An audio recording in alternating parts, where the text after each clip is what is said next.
Coverage you can count on begins with a deadly train crash in Graniteville. It's been 18 years now. Nearly 10 people died, thousands were evacuated. I spoke with one man who was asleep in his home at the time of the incident. You think about it, and you think about it, and you hear that train at 2 or 3 o'clock, 4 o'clock in the morning goes by every night. You think about it then too. It's just one of the things, terrible thing that happened. Robert Wise remembers January 6, 2005, when a Norfolk Southern train ran into another one already on the tracks, spilling chlorine a few yards away from his home. And then the boom, the vibration actually knocked you out of bed if you wasn't holding on.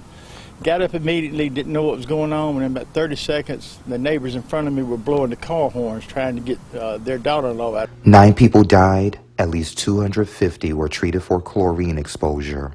More than 5,000 were evacuated.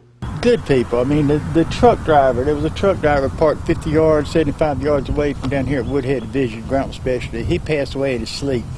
They never knew any of this was coming. 2 memorials in town honor the victims. Lucille Arthur put this cross up in 2005, a month or so after the train wreck. And Miss Lucille's been passed away many years now, 16, 17 years. And no one's ever moved across. It's still here at the same spot.